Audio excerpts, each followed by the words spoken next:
عند لقاء الملك عز وجل.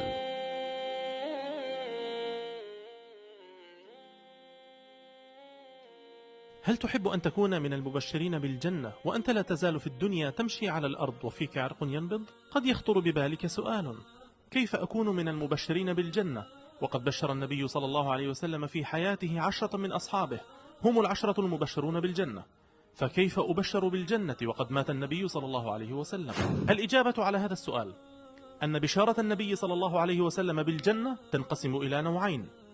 الأول من بشرهم النبي صلى الله عليه وسلم بالجنة بأعينهم، فذكر شخوصا بأسمائها في حياته صلى الله عليه وسلم، منهم ال10 الذين جمعهم حديث واحد فسموا بال10 المبشرين بالجنة، ومنهم كذلك غيرهم كبلال وجعفر والحسن والحسين وعكاشة وخديجة وامرأة أبي طلحة وغيرهم ممن بشرهم النبي صلى الله عليه وسلم في أحاديث متفرقة. القسم الثاني من بشرهم النبي صلى الله عليه وسلم بأعمالهم لا بأعينهم، فذكر أعمالا إن فعلها صاحبها من أمة محمد صلى الله عليه وسلم فهو من المبشرين بالجنة ولا يلزمهم لبشارته حياته صلى الله عليه وسلم، وهم موضوع حديثنا في هذه الحلقة.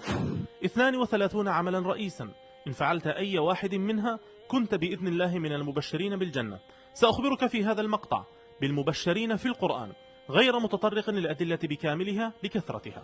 أولا الذين آمنوا وعملوا الصالحات، لقوله تعالى: وبشر الذين آمنوا وعملوا الصالحات أن لهم جنات تجري من تحتها الأنهار. ثانيا أهل التقوى، لقوله تعالى: وسيق الذين اتقوا ربهم إلى الجنة زمرا. ثالثا الصادقون مع الله، قال الله: هذا يوم ينفع الصادقين صدقهم لهم جنات تجري من تحتها الأنهار. رابعا المتبعون نهج المهاجرين والأنصار، لقوله تعالى: والسابقون الأولون من المهاجرين والأنصار والذين اتبعوهم بإحسان رضي الله عنهم ورضوا عنه وأعد لهم جنات تجري من تحتها الأنهار. خامسا أهل ولاء المؤمنين والبراء من المشركين، ففي آية المجادلة عندما تحدث الله عز وجل عن أهل الولاء والبراء قال بعدها: ويدخلهم جنات تجري من تحتها الأنهار. سادسا التائبون الذين إذا فعلوا فاحشة أو ظلموا أنفسهم بادروا بالتوبة بالاستغفار وعدم الإصرار وعدم الرجوع إلى الذنب، فقد وعدهم الله عز وجل بجنات تجري من تحتها الأنهار.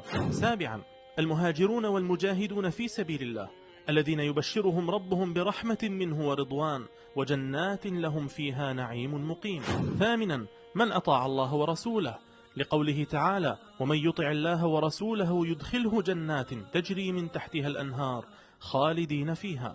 تاسعا الخوف من الوقوف بين يدي الله، وأما من خاف مقام ربه ونهى النفس عن الهوى فإن الجنة هي المأوى.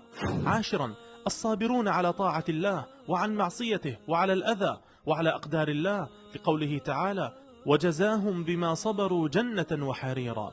11 أهل الاستقامة، إن الذين قالوا ربنا الله ثم استقاموا تتنزل عليهم الملائكة ألا تخافوا ولا تحزنوا وأبشروا بالجنة التي كنتم توعدون. أسأل الله تعالى أن يجعلنا من الذين بشرهم برحمته وبالجنة بفضله.